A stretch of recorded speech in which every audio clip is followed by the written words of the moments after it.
What's going on here? It's a bad morning for him. Yeah, it's always going to happen. With the cross, Saka! Did you see this? It's back I was on! crying, mate. Me and Jake was texting each other last night. Oh my gosh! This is a team that doesn't give up. This is what champions are made of. They wanted to write us off a few weeks ago. But let me tell you something. We're not Tottenham Hotspurs. We're not these other teams that can't get it over the line. Oh, the You energy. can call them Mikel Pulis if you want. We find different ways to win. Great stuff. Mikel Arteta. And then look at the eyes. We're now going to play. But he's not. He's convinced himself. He's giving it as offside. He's offside. Oh, no way.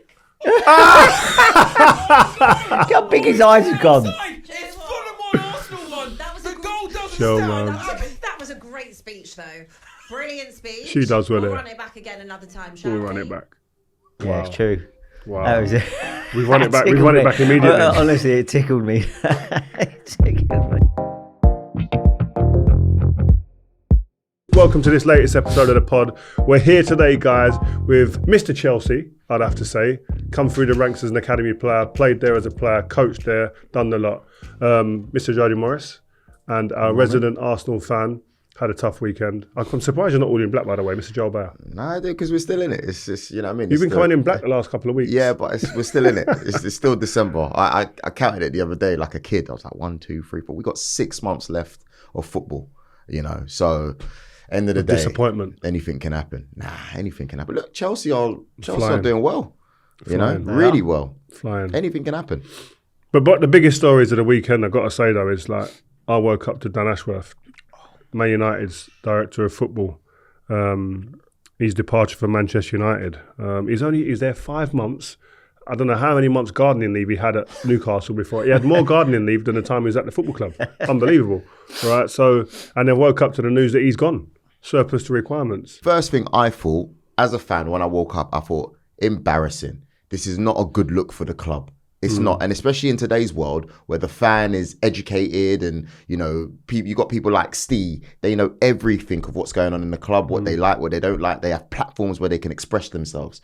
What's your thought now that you're out of the game when you see that? Confusion is the first thing that comes to mind, like raised eyebrows, a bit like you think, well, how, what, why? Like, and I think there's a lot of stories going around that maybe a clash of personalities. I think an interesting thing was Ratcliffe done an interview the other day and he name-checked Barada and Jason Wilcox, but didn't name-check Ashworth. Oh. And that, when you look back, you think, okay, this has been brewing then. But from my knowledge, from what I'm hearing that's creeping out, is that there wasn't kind of maybe the cohesiveness within the group between everybody. And Ashworth was maybe on the peripheral of that. So you have to understand and remember that the jobs where he's been before, and he's been hugely successful, whether it be at Brighton, West Brom, Newcastle, or with England at the FA, he's kind of been a lone kind of ranger. He's been on his own. He's been the main guy dictating and having final say on a lot of the things that goes on at the football clubs or at the FA. So that was a very different situation at Man United when you've got Wilcox and Barada there who are heading up the football operations together as a free ball. And then overriding that, so David Brailsford and Jim Ratcliffe. So it's almost like a committee approach rather than one man making a decision. So that's a big difference. So maybe Dan Ashworth couldn't kind of get to grips with that. And he wanted full autonomy over everything, and he wanted his fingerprints to be over everything. And maybe certain things happened. People were saying he wanted a British manager, maybe rather than, or he wanted the manager to. It was him who wanted Erik ten Hag to stay, and everyone else didn't. I don't know. So there's this, that, and the other. But I just don't think that. If I'm looking in, and my honest opinion would be that it's a different way of working for him, and he hasn't been able to maybe adjust to it. And also, Jody, you said it off air. You said that the relationship between Barada and is it Wilcox? Yeah. Are they already worked together, right? Yeah, City. Yeah. I mean, I just think, along with your point, Joel, and I think you're spot on. If you're a Man United fan and you're looking at this, you're going, this doesn't look good for our club, regardless of whether they think it's the best decision going forward, which will remain to be seen. But you'd have to say is going, you put this team, whoever put this group together, has made a massive rick already, because if you're making changes within 5 months after waiting ages to get somebody out, I think the due diligence should have been done on the personalities that you're putting together that are supposed to be, like Ree said, part of a committee. I think that should have been done before.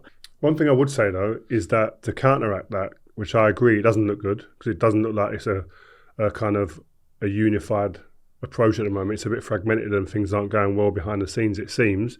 But what I would say is that I'm actually pleased to see that if there is an issue and something else, they've gone bang. And there's no dithering. And I think we've been a part of the football club at Man United where everyone's been going, well, make a decision. Someone do something. Do you know what I mean? But this has actually happened now. And it's like, for better or worse, at least they've made a bloody decision. That's the way I think about it. But you look at the things that are going on, I think there's a lot of noise around the club. Ticket prices now going up. There's been laying off of 250 plus staff. And again, it's like, they're very definitive and they're very like, right, we're doing this, and we don't care about the noise. But at the same time, I think you do need to consider the fan in these situations in the current climate economically. Like, you're putting the prices up, and especially when the club at the moment is in a bit of turmoil, it's not going well. It heightens everything else, doesn't it? Exactly, emotion is high. Results ain't great on the pitch, then everything else seems to be magnified. I think. But watch this space. We have to see how they go. And you know what? I think, going back to it, Rio, you are spot on, because how many times have we heard that there were people from Jose's era, like, still at the club, or, you know, Ollie's era, and then it's all mixed up. Like, my question is, from a fan's perspective, and you said to me that football doesn't work this way, but does he have a compensation plan? Is he still on probation? Because if he's still on probation and you've got rid of him, then what's the problem? I just hope they're this brutal as they have been with the staff that have been there for years, and that they're culling, right? I hope they're this brutal with the shit players that are there. If there's any shit players that are there and they've been there too long, if they deem them shit, I think that as fans we could all name ones that we don't think are good enough. But if and ones that have either been there too long, or the ones who just ain't good enough, gotta go, bruv. Be as brutal as they've been. Get them the fuck out, quick, ASAP. And I hope they're like that. But it's different with players because there's contracts and all that. There's a lot of layers to it, I understand. But please be as brutal, please. I want to ask you, Rio, what about on the pitch, right? You just got slapped by Forest. Was you on Ola Aina's Snapchat the other day? Against United? After that game. Yeah. Kept it light. It wasn't too heavy. You know, I was happy that he just kept it calm. Because he could have gone, what I've seen him do before. We spoke about last time. I was happy. It can go anywhere. It can go anywhere, can't it? That could have gone left quick. But does that change your mind on how you view Amorim's first period at the club? Not one bit whatsoever. And I think he'd been quite blunt and quite transparent in that. Listen, he said many times in interviews there was going to be some big problems along the way. We're going to have some results where we get beat and people are going to raise their eyebrows and whatnot. But I know I'm expecting that. And by the way, I've had worse times at the beginning when I was at Sporting, and he's making everybody aware that there's no panic behind the scenes for him because he's expecting this. Obviously, you'd want to do well and want to do better. And I think we always have that you would have heard this and said this yourself, I learn more when we get beat. But he seems one of those guys, whether they win or lose, he's not going to paper over the cracks. He's going to be brutally honest with his team, with his staff, with himself, to kind of find the ways to improve his squad and his team. But he's working with a group of players that not only, like, from a physicality point of view, you're looking at them and going, well, listen, I spoke to a few players recently, actually, who've played against Man United since Amorim's been there, and they're like, one of the common things that's come out is that physically, after 60, 70 minutes, they don't seem like they can get around like they were in the first 60, 70 minutes because a manager's asking different things of them. Do you know what I mean? That's not a slight on the players. It's just that, you know this, and different managers put different loads and demands on players. And this manager, his teams are physically very, very, very, very good. They run a lot. And it's hard to change that during the season. Which and how do you feel when you see him make changes and just go like for like and not change anything about the game? Because I'm all for people sticking to their beliefs and saying, look, this is the way forward. So I get starting like that. But, like during the game, I was so far been disappointed where I'm going. I thought against Arsenal off the ball in the first half, they was outstanding. Pressing, outstanding. I thought, oh, here we go.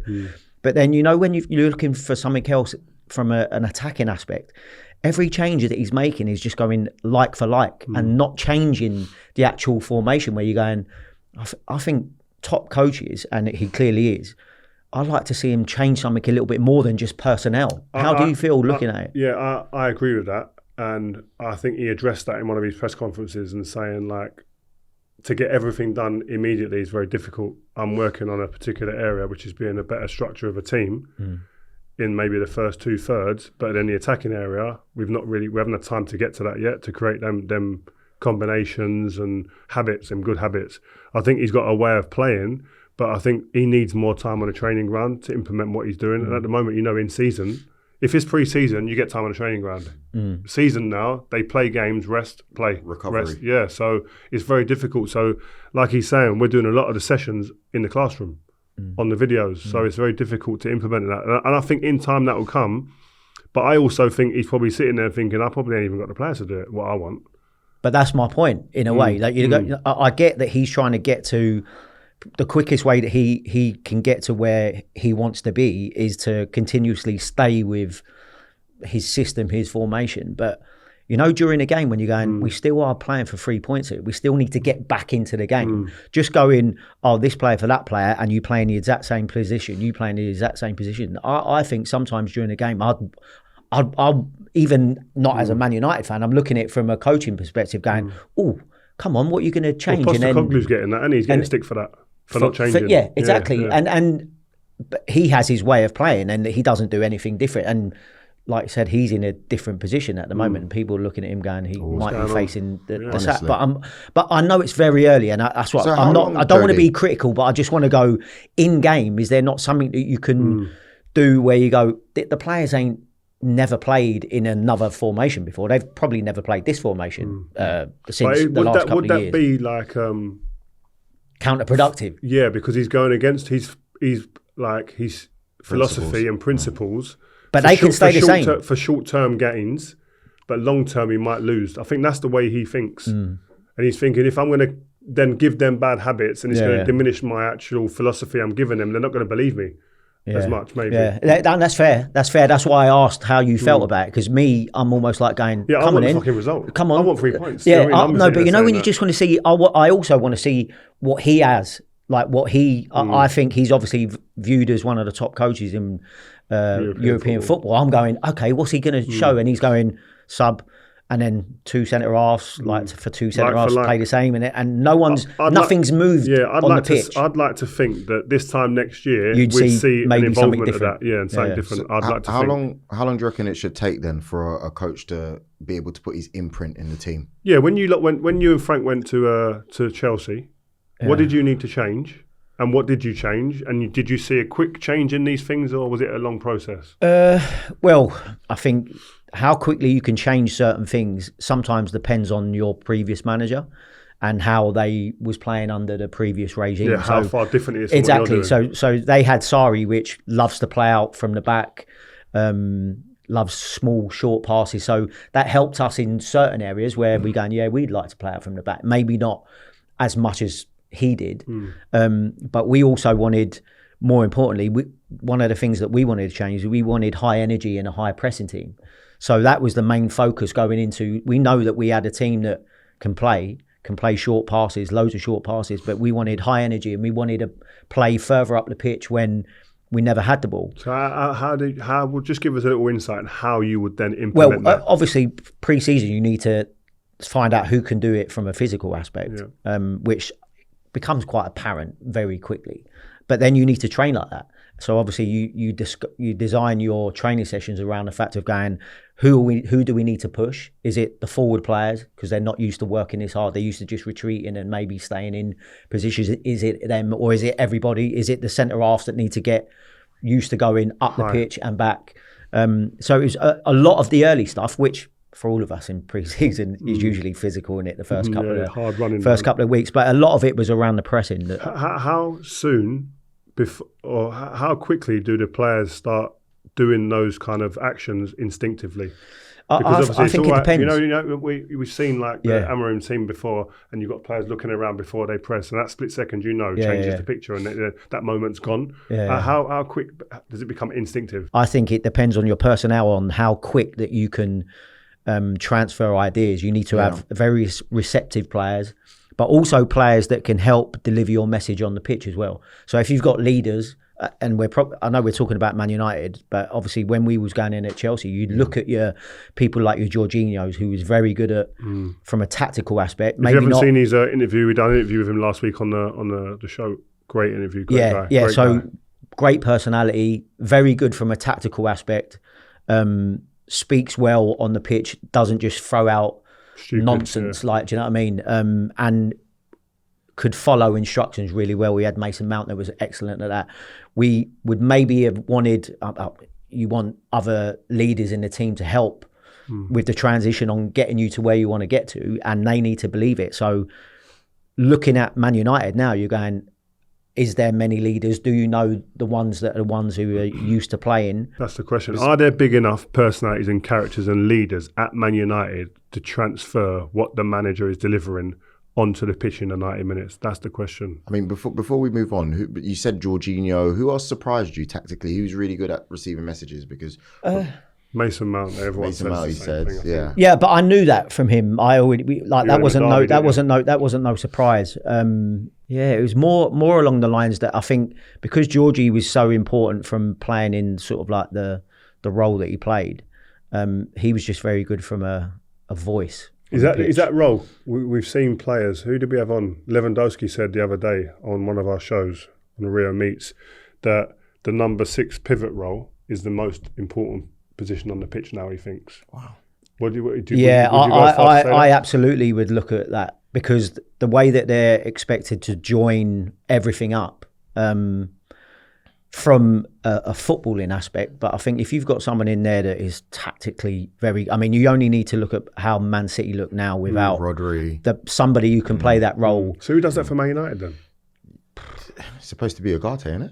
Well, and that's another thing. That's why you bought him, right? I'm looking at that, and I don't know if it was you I messaged or it might have been Jake going like, I don't understand what he brings to the Man United team. If you look at every top team, they have that. You know, whether it be you go back and it was the Fabinhos, if you look at Real Madrid and it was Cruz, if you look at, you know, what you just Casemiro at Madrid as well. Like, you know, like, it's like, I don't know. And if you look at us now, that's why we rave about Partey, you know, like, because it's important. You saying Partey's on them levels there? No, I didn't say it was on levels. I'm just saying that it's important He's a right to back, have a high quality. Yeah. It's Anglemar. What about him? What a shout that is, by the way. He don't even know it I is. know we're talking That's about. too old for you, lad. Yeah. No. It's a little throwback name. Well, you know what? Check it out. Seeing as we're talking about Arsenal now, I might as well move it on to the set pieces. Why are we getting away with this so much, and how comes the opposition teams can't stop us? Well, for starters, I put a keeper in that can come out and get it, or like, but no, and also, and listen, and it all depends. Like again, when we're talking about personnel, if you're a team that suffer from conceding set pieces, you can work on them all you like. You can bring in 5 set piece coaches if you want. If you've got personnel that can't go and edit and are not dominant in the penalty box, then you're going to concede goals. And same from the other way. The reason why Arsenal are doing well is because they got people that can deliver the ball and they got people that can go and edit. Enough, yeah. Now, there's a lot behind this set piece coach that's got someone doing an in-swinging corner underneath the keeper with people going and head it. He's built a reputation off the back of that. No, and by the way, I'm not taking away any credit, but it's like every time there's a corner that goes in and they're zoom into the fella at Arsenal who has a set piece coach. No, but there's people within the coaching staff on every single Premier League team, every single Championship that take care of set pieces. But because they double up as being a coach as well as taking care of maybe the set pieces, because maybe they don't have the resources. No one knows who it is. Well, you do sometimes. You see the ones who kind of milk it a little bit more. Yeah, true. Like they are a big club. But no, I'm not playing down the role of what he's played because Arsenal have been outstanding. But you need to recruit to be able to score from set pieces and defend well from set pieces, and you need to execute, and that's where the players come in. And at the moment, that's looking fantastic. But I must say that I do think teams need to do a bit. Teams need to do a bit better. I saw United. I saw the way that United defended against it, and I'm seeing like I think it was Harry Maguire just standing there, but he didn't get his hands on it. Harry Maguire, his most dominant factor in his game, his super strength is attacking the ball in both penalty boxes. I don't even know if he headed one in that game, but anyway, you've got to get your hands on people. The moment you touch someone, they might look at you or they come off balance. Then then their running pattern and stride's different to attacking the ball, and their focus is elsewhere. They can't head the ball. But also, Reed, there's an element of if they're so worried about putting their arms on people. Now, the best defenders do, obviously, but I'm saying if you stick that corner in under your Ivanovich's, John Terry's, Gary Cahill's, they're going to put you stick it in Konate's and Van Dijk's. They're not just worried about where's the Arsenal player. They're going, where's the ball? Yeah. I'm going to go and head it. Yeah. Which the top keeper, you stick that corner that they were sticking 12 under Onana's like throat. Drogba heads about 4 of them. Yeah, exactly. I'm going, do you think Courtois and Cech are like standing there letting that just come under them? They're clearing people out of the way and they're catching or punching the life out of them.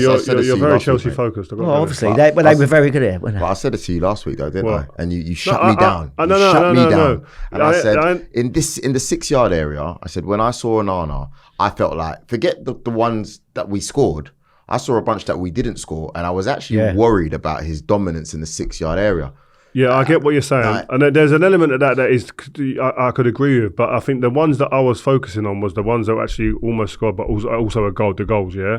Sometimes you've got to give credit to the delivery of the ball, and it eliminates, I don't care, 6'5" or 6 foot, it eliminates them because the ball's that quick and that good, and the trajectory doesn't, when it comes in a bit flat, it doesn't allow the keeper to come anywhere. You can't. It's impossible. I've got a good example of that. Then you have to rely on what Jody's saying is your people that want to head the ball. Yeah, and Man United haven't got enough people that want to head the ball. That front post. You're right. There's a balance. There's a balance of like which I think Deck does outstanding with is the whip, but it comes in at a flat sort of level, but it also speed. It dips as well. Yeah, so you go. mad. I get all that, and Mad like I said, I'm not taking anything away from those, but I'm also going. There's an element of like what you say, Joel. They could have scored 5 or 6, and some of them were not great, and there's some of them are free headers at the back. What was it? The one that Arsenal scored yesterday.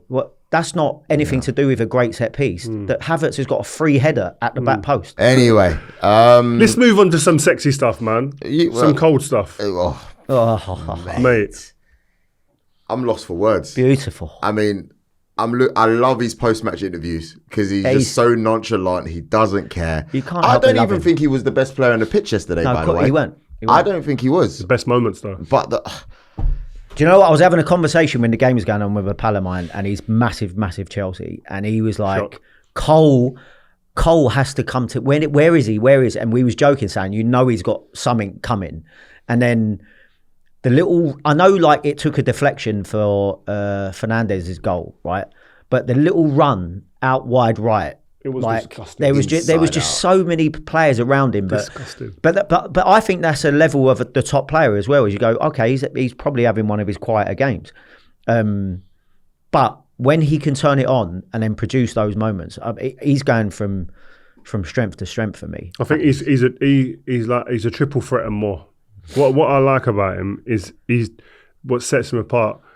You see the stats about him, and he's now got 50 goal involvements. I think he's the quickest behind Erling Haaland, Mo Salah, and Andy Cole in Premier League history. Oh my gosh. Them numbers are crazy, right? But in terms of the triple threat, his desire for goals and assists and to impact the game at all times, he's looking to hurt you at every instance he gets the ball, right? And in that is you can't stand off him. Because if you stand off him, he's one of the best passers in the league, right? Exactly. So you think, I ain't going to go too close because he could drop a skill on me. So I stand off and he slips it by you from 30, 40 yards from any distance. He's got his precision.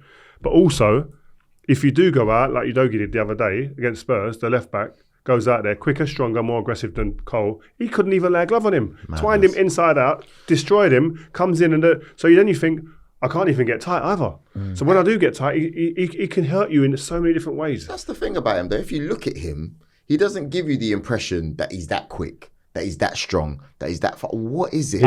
He isn't quick or strong. I think that's the... He moves the ball off the line. I think the beauty of him is he's one of these players that has always been a skinny lad, not the biggest. So he's learned how to like manoeuvre the ball, obviously growing up, and you can see he's a very technical player. But looks lanky though, isn't it? Yeah, but I was going to say that. He's got long legs for his height. He's not the... I'm not talking about height, about anything here.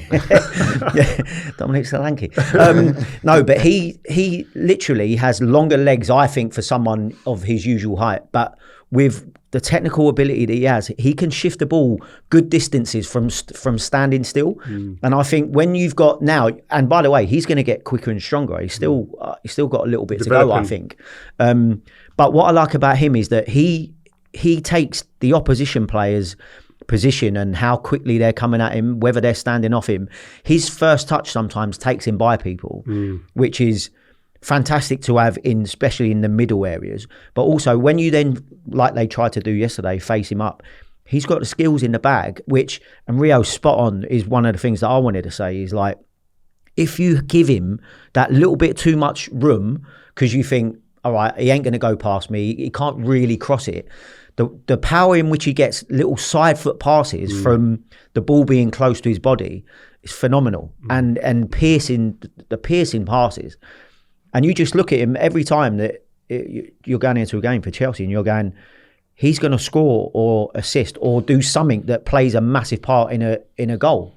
Like you just know he's got all sorts about him. And then when you see that, to break the record as well for the most penalties in a row without missing. It's the mindset, isn't it? And when I look at him, it's like, if I saw him in a queue when I was younger in a chicken shop, he ain't the one I'm worried about on the pitch. When you look at him. I swear. But then you get him on the pitch and you see him with the ball, you go, it makes sense. It's frightening. He just looks like I want to know he's gone for the chicken shop on the pitch. If you saw him in the queue on the chicken shop. I used to go Katie's and Morley's when I was a kid, man. He just looks like that regular guy on the I'm playground. going to open a chicken shop. But they're calling him Chippy yesterday because of the Panenka. No, he said it. No, but he said he liked chippy chips, didn't he? He said, what do you have after food after? And he went, like a Chinese, but then I want chip shop chips or chippy chips or something like that. And that's another thing that you can't help but like about him. You see him interviewed, and like Joel touched on it, he's a likeable young lad. Looks like he loves his football and he don't give you the answers that he thinks from a media perspective, I've got to give you, I've got to keep this persona up and all that. He just loves playing football, loves turning it on, and long may it continue. Levi Colwell said something really special yesterday after he handed him the Man of the Match award. He goes, well done, mate. Keep saving us. So you can see that's how the team see it. Now, before I touch on the other players that have done well, like Sancho, by the way, because I want to know why he's playing so well at Chelsea versus how he was at United, I'm going to ask you, if you had the choice right now to pick top three in order, Saka, Foden, or Cole Palmer, who are you going for? Can I just say, because I know where you're going with this conversation, if we're talking form, Foden's at the bottom. Yeah. Because for sure. form this season. But he's last year's Premier League player of the year, just remember that. Yeah. But in terms of form, he's bottom, he's third. And also, we do need to remember, like, I've said it before, Cole Palmer is probably last 18 months or so Premier League best player, right? But you still do have to be measured by the amount of room that other teams give you. If you play for Man City, or, well, maybe not Man City this year, even though they do. If you're playing in the top teams that keep teams, because yesterday that ain't two top teams playing for me. That's just an open gung-ho game, right? If you're playing for the top teams, it is harder to break teams down in those little 10 areas where you're getting a lot less space. Cole Palmer is still getting a lot of room to manoeuvre, even though he never had much for that little bit of skill. There's still moments that you go, those would become a lot less likely when you play for the real top teams. And that's not taking anything away from Cole Palmer. But at the moment, you're right. Cole Palmer, then closely followed by Saka. I've got to say, I'm a huge Saka fan. You didn't say anything. No, I didn't finish. Oh, okay. I'm just saying... because he said you were right. I was just saying that you didn't say anything. No, but he is right. Like, last year, Foden was unbelievable. Like, no one was better than him. Yeah, we have to clarify everything with Rio, by the way, because everything he says just goes nuts. No. Arsenal fans we're on take him. it so we're different. on him. So like, Saka's never been a player that I've gone dead, rubbish, ain't good enough. I just said that at that time, he was below Foden. If you look at it now, he's above Foden now because of the form. And the way it is. Robbie, did you hear that? Because Robbie's been sending for you. And Robbie needs to worry about, like, there's a bigger issues for Robbie to worry about than my comments about one of his players, right? But anyway, shout out Robbie, yeah? But Saka, the way this guy improves is like a lesson for any young player that's watching football. You're hearing people like myself, other pundits, etc., people that watch the game. He needs to add layers to his game. We can all see now he can come inside and cut in and do. Man's going outside almost as much as he's coming inside now. Like the balance of that, which makes the defender's job an absolute nightmare when you're not sure where he's going to go. Even it makes the defender's job even harder. But so his improvements and his mindset, his mentality to improve, you can't question. This guy is a phenomenon. I think he's a ridiculous footballer. And a great kid as well. And a great kid, and well, Arteta touched on it, didn't he? He said that he likened him to Ronaldo.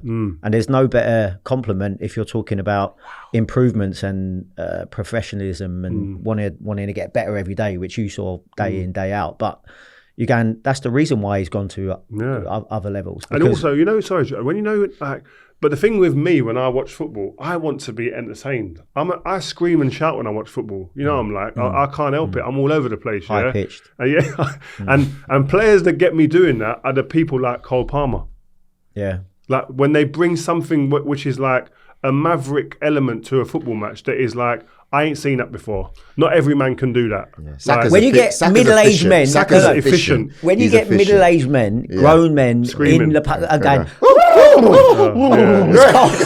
gone doing that. You know that they're getting it. It's the equivalent of getting us off our seat and it's back in the day. There's a difference. It's true. It's even for me, it's very hard to say. Like, I think as a pure out-and-out player, like just talent-wise, I think I haven't seen anything like Cole Palmer since Greenwood, if I'm honest with you. Well, if you look at his start to his, I don't think anyone in Chelsea's history has made a better start to their career. No way. Palmer doesn't do this. Palmer doesn't do this though. At City. No, of course with Pep Guardiola. Pep Guardiola's tactics doesn't allow, I think, Palmer to be Cole Palmer of Chelsea. I think he could. See, I disagree. I think he can do those moments. I think what you find is that other teams played totally different against a Man City. Maybe. So your time to shine or your moments to shine become a lot less, and the room in which you get to work in. Not saying that he can't. I think he can manoeuvre in a phone box, to be fair, but mind you, not with them lengthy legs. But I do think a lot of it is down to the way teams play. Now, at the moment, like I said, Chelsea even yesterday, Chelsea are playing against, I think, a poor team, and we end up getting a little bit lucky. And that's not taking anything away. Nothing better than beating Spurs. But should Caicedo have been sent off? The two penalties we're giving are absolute gifts. Yeah, and the misses that Solanke misses one and Son's chance at 2-2. Like, we don't get those opportunities if we're playing against a top team. But what I would say is that is Cole Palmer allowed to free himself up and become a 10 at times and play in the wide areas, drifting in and out?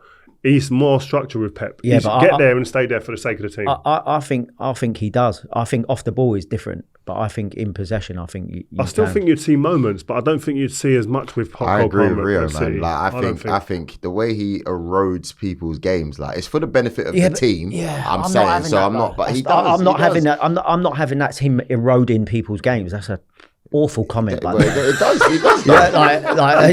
Eroding people's games. He does, man. They won 6-5 shadows on the bounce. Yeah, no, but that's what I said. I said, but it's for the benefit of the team. No, I did say that. But who's it?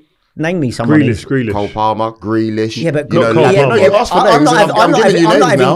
I'm not having Grealish's game has been eroded because of Pep. I'm going. He just ain't performed. No, but there's a difference. Come on, Jody, man. The stuff he was doing at Villa. Do you think he's got the freedom to be carrying the ball the way he does there like that at City? When he was at Villa doing all that, before he went to City, I think that, well, I was one of them. There was plenty of people going, he does a lot of his work in silly areas.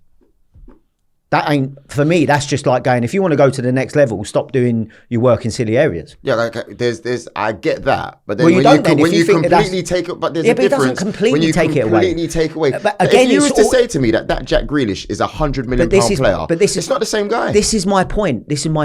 When you play for City, the setup of other teams is totally different. If you want to go and do that, what he was doing at Villa, you have to drop back about 20 yards and then run across the back four. So why buy him then if you're going to do that? But you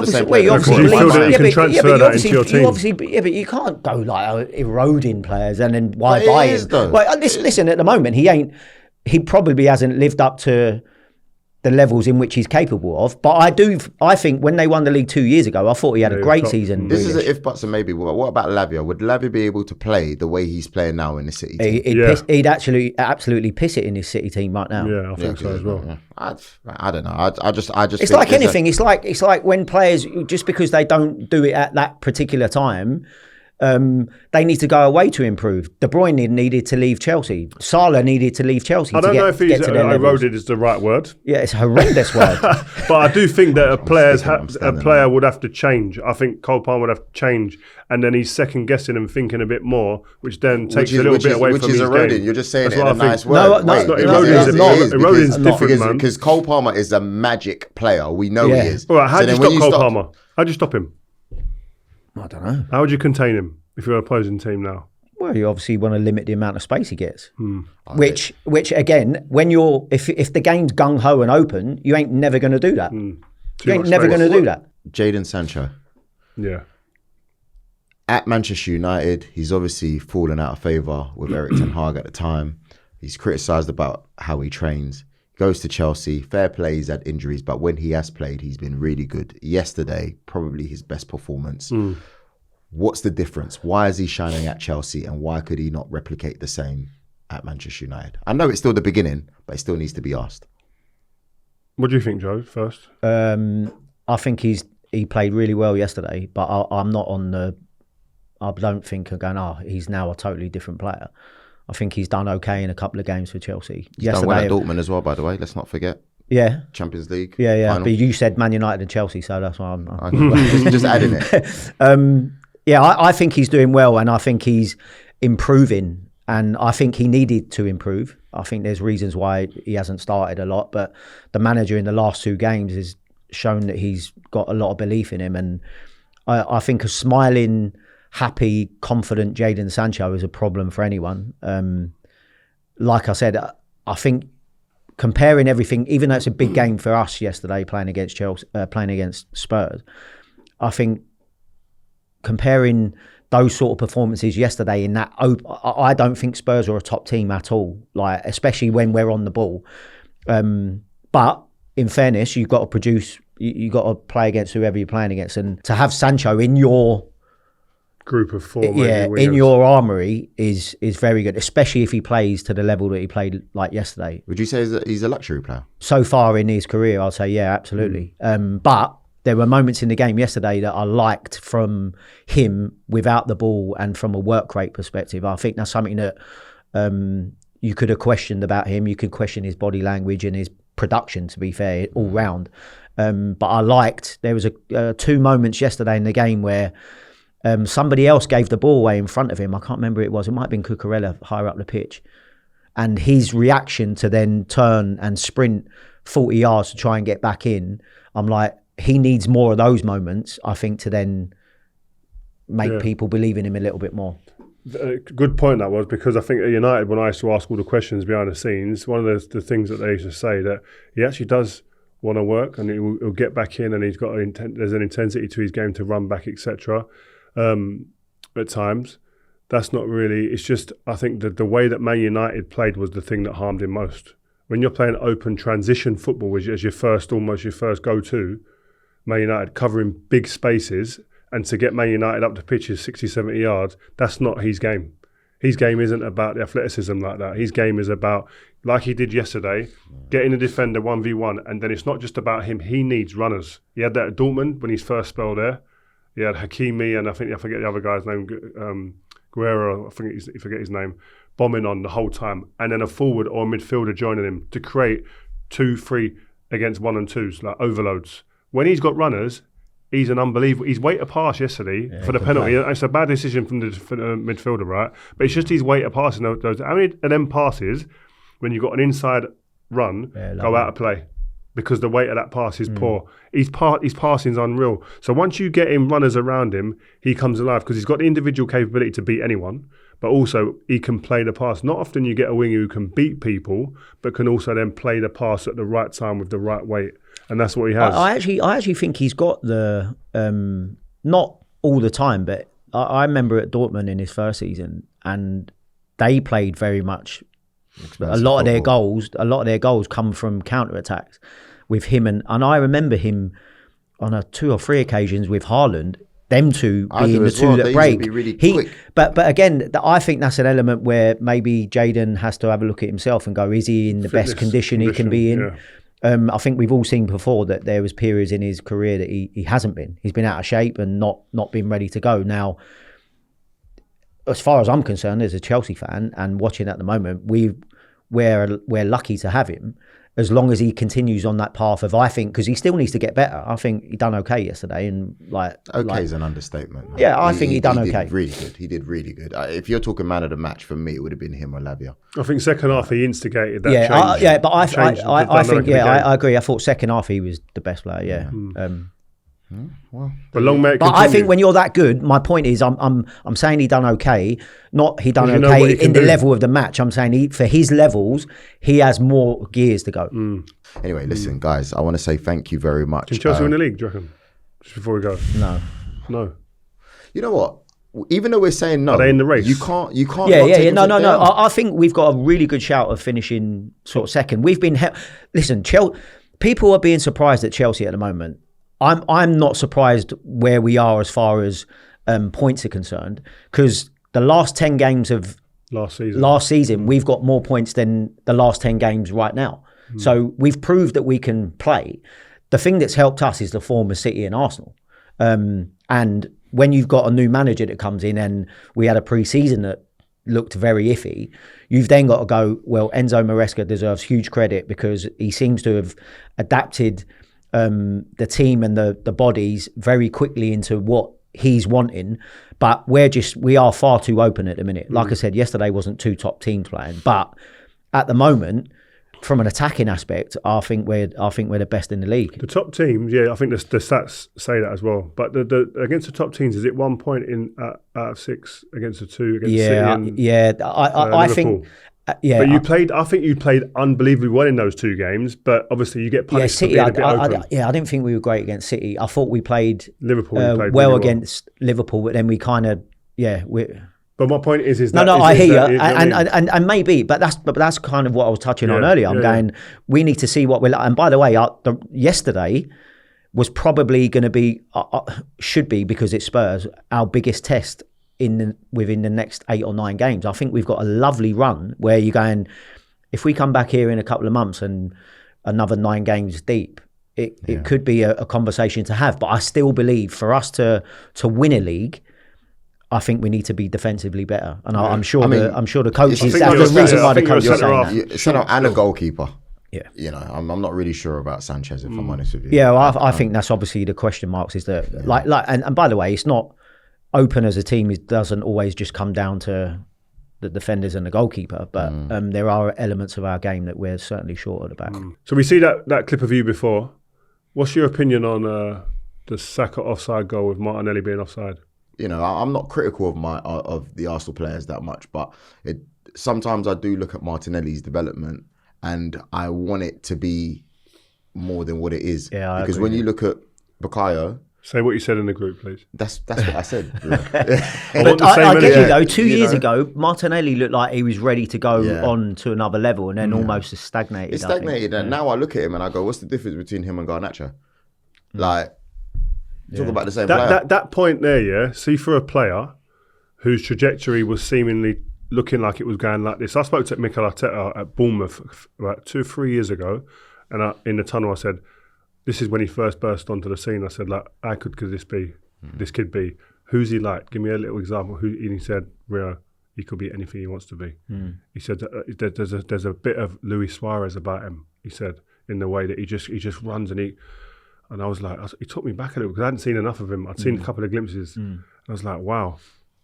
But yeah, he has slowed up. But as you've been a coach and seen a lot of the development of these young players, what might be stopping someone like Martinelli going and doing what Saka's doing? I don't know. I think obviously because they kind of went in tandem, like almost like parallel careers, if you like. You'd have to say one of the things that always comes out, and I'm not knocking Martinelli here, but one of the things that always comes out about Saka is his work ethic and his drive to improve and get better.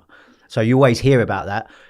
Listen, whether it's because he's English and Martinelli's Brazilian that we don't hear as much, but I think there's always adjustments. The better you get, which is I think the measure of a real top player, is that when you start getting better and people start giving you more respect and start looking at your game more, you then have to adjust. Find new ways. And some players, I think, can adjust to that a lot better than others, where people now are probably going, all right, we know you're quick, Martinelli. We might give you another couple of yards. We know you can go inside and out, but I mean, I think you get people like Saka. I think when he's got his back to goal, when people play him the ball, he protects the ball so strong. wins fouls. Like, I don't really see that with Martinelli. I think he needs to be facing someone. And then even now, where's the end product sometimes? And also, I think for wingers, the confidence is such a huge thing. It's for every player, but I think, when you're looking at a fullback and you can see the winger don't really want to run at him, even for that goal, right?